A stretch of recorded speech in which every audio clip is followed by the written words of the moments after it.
Welcome to my Supernatural Diaries. I'm here to give you a wonderful prophetic word regarding a dream I had of the prodigal's rescue on 1/6/2024. So it's been a year that I've had this dream, a year and 3 months. But now is the time to deliver all of the prophetic words regarding the prodigals. Why? Because they are returning. They are returning, and this is critical times. This is critical to deliver because it manifests into reality. Okay, so here is the dream. My dream of the escape plan. We had plans to pick up. Now I'm in the dream, okay? Living in the dream. We had plans to pick up my older children, prodigal children, waited at the meeting spot, but they didn't show up. Then their dad finally brought them, and it was at a park, so it was at a different location. We had blankets and sleeping bags, and there was a picnic table. It was getting dark when they arrived. That is key right there. Right now, it is getting dark. I mean, it's light out right now, but I'm talking about spiritual setting. It's getting darker. My daughter came first. She stayed near me the whole time. My ex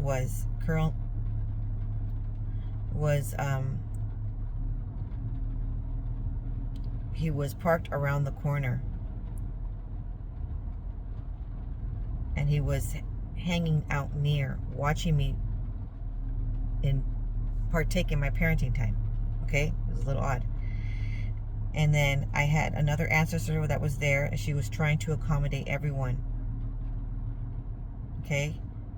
And she was also trying to accommodate the one that had been depriving me of the children.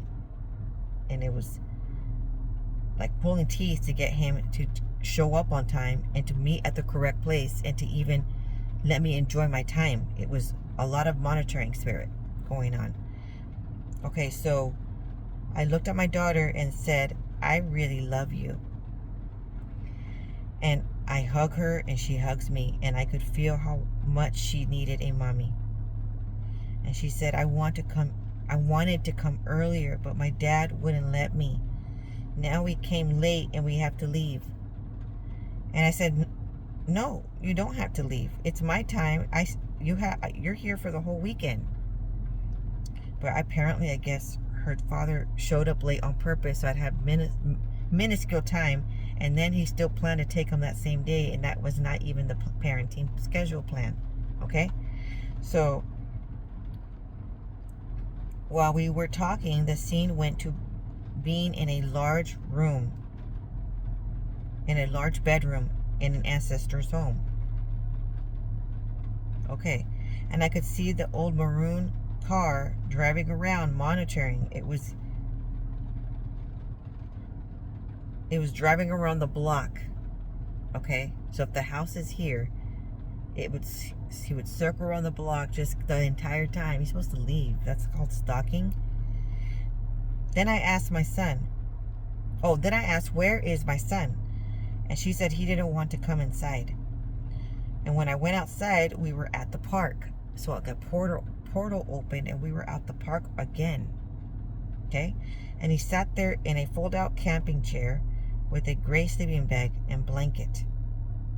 And I said hi to my son, my prodigal son, and I could tell he was holding a grudge. I went to kiss him, and I kissed him near his nose, so somewhere around here. And he smiled, and I hugged him. And this ancestor had set up what she could at the park to make it look cozy, and she kept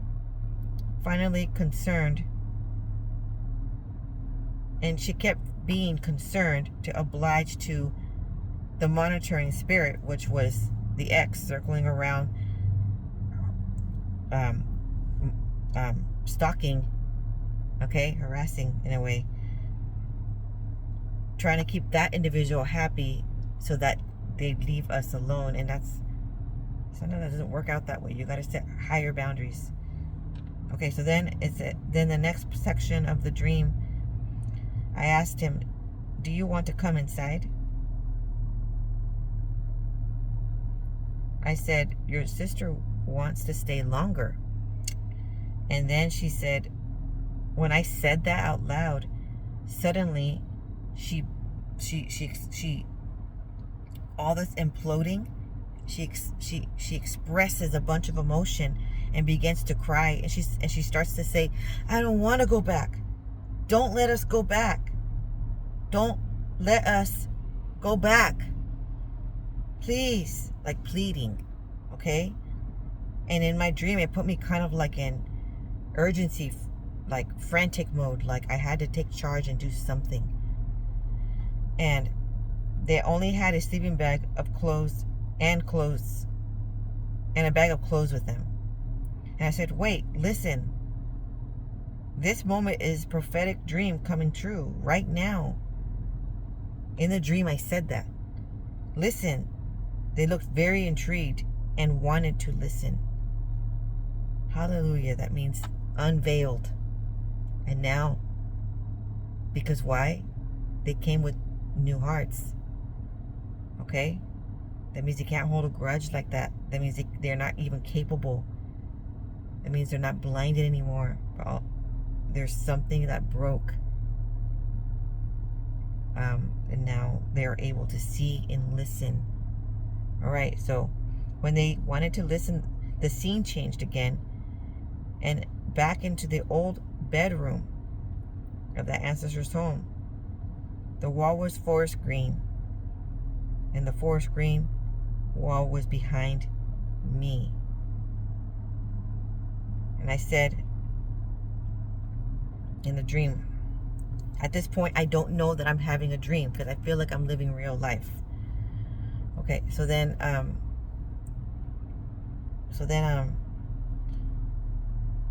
it felt so real. I thought I was awake. So in the dream, I knew that this was prophetic, that it was to come a time when it was time for them to return. And I said I had a dream that my daughter wanted to come, and she had packed a little luggage, even for a few hours to visit. She packed a little luggage. Like she knew that it was only going to be a few hour visit, but she packed a luggage anyway. And her dad didn't want to let you guys come. Then she was bold and she said, I'm going with my mommy. And then she said, oh. And then it was me and an ancestor at a door picking them up. This was a different dream, okay? I was saying this out loud of a different dream. So now it's a scene of being at the front door, and the door is open. That's significant right there. When the door is open in a dream, it means the door's going to open for you in real life. Okay, so then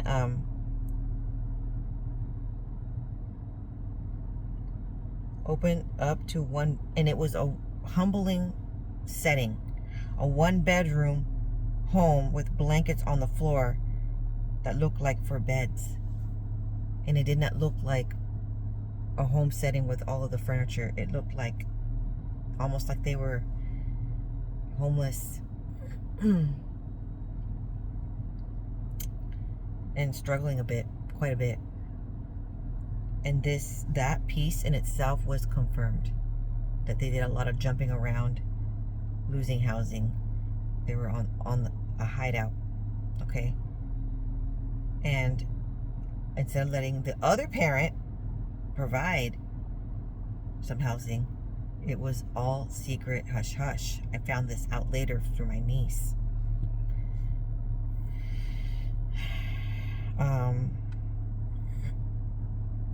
Okay, so then right here it says, you showed me in that one particular dream, I told her, you showed me the luggage.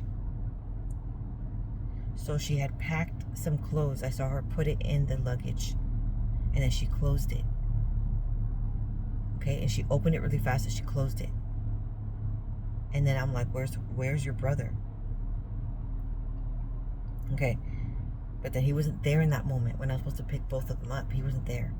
So I was getting kind of concerned. And then Yahuwah had me in a vision look at that little piece of the dream again. So now I'm explaining to her what I saw. You showed me the luggage, and you lifted it up, and you had put your clothes on top. But before your clothes, it was your brother's clothes already underneath of it. And then you put your stuff on top and then zipped it up, the luggage, right? And your brother was somewhere else, but was coming soon to meet us. And then we left. But it was evident that you didn't plan to stay for a few hours. You actually came and did want to stay the weekend. And you told your dad at the last minute so that he doesn't create a fuss, because they would get in trouble if they even looked very excited to see me. That's how abusive it was. They were deprived of emotional showing emotions, showing even joy and excitement, love for someone else. They would get in huge trouble. Okay? That's the domineering spirit. So, but in fact, it was not just for the weekend. It was to not return. That's what she really wanted to do. And I said in the dream, I'm still living the dream, I've been waiting for this moment, for this exact moment, for so long. This prophetic dream is coming true right now in this moment. Hallelujah. And then I said, and then this is what I said next to them in the dream. I know what you guys have done and what you both went through while away. And I know what you got into, and I want you to know I still love you. I love you the same, not any less. And in my dream, I felt odd saying this. I hope it didn't come out wrong, but it just came out like that. And I said, I still want you and I still love you. The same like before. It doesn't matter what you have done. It's now you're here. Your heart is here. And then my daughter began to cry because she said, please don't, I don't want to go back. And I said, we will find a way so you don't need to go back. I said, it's my parenting time this week. He can't be hovering and stalking like that. We're going to escape, then head over to my house. He doesn't know that address. So my son is quiet, although he feels redemption. It's just me and them speaking in the room. So something about being in a private room, okay? And sitting on the bed. And talking, that is significant in a dream. When people sit with you at a table, that means they're all in on whatever's the plan. Okay? They met you at the table. But it wasn't a table, it was a bed. So just sitting in general, sitting together is very it's essential. Okay, so now then we are still, this is still the dream. Then we are still in the house, but are downstairs in the kitchen. The ancestors there, and then the plan is to get in the car. We need to get to the car. And she says her car got left at the park where we met. So I'm wondering how we got to her house if her car got left at the park. Now I'm thinking, what is this? Did we go through a portal? Like, in my dream, I'm thinking that, like, how did we even get here? But anyway. And so then my car in this dream was not there in the driveway. Although her car is parked at the park. So we now need a vehicle. Okay? I'm not sure why my vehicle wasn't there. Maybe because I had that ancestor pick me up. So we only take one car to that one location. It could have been that. I said, let's walk to a neighbor's house and call an Uber. And then we'll drive to the park to get that ancestor's car, okay? Or have the Uber just drop us directly at my house. That's where I have my car. But just stay at my house, obviously. So then the plan was that the ancestor is going to stay at that house. Okay? And it was just going to be us three doing this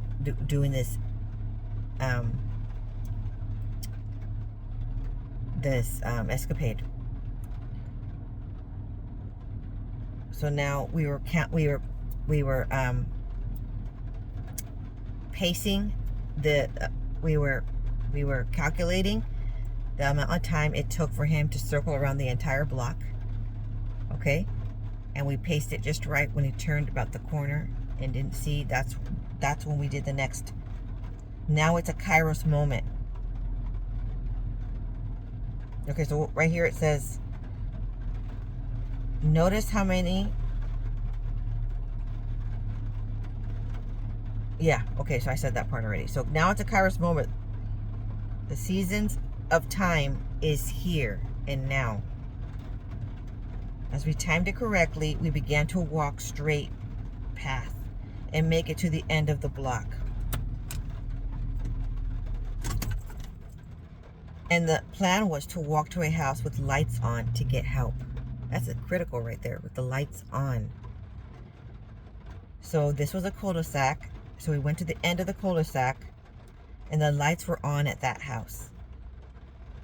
And there was a childhood kid that I went to school with. His parents' home was right there. So we went to that home, and I told my daughter to knock, and she kept knocking and kicking the door frantically. And it was a glass door, and the door was closed. But I could see the regular door open. So like there was a front screen door that's glass, and then the other door inside of it, you know, like the wooden door, that door was open. Okay? And I said, okay, he's coming. Don't need to knock too much because he's coming. He came to the door. The neighbor opened both doors a crack, and I said, we need your help. We're your neighbors down the street.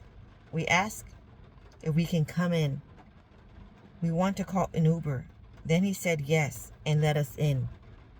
And then we thought of a plan, as we knew that the monitoring spirit was going to circle around the block again. So we needed to enter inside the house before he saw us go in the house.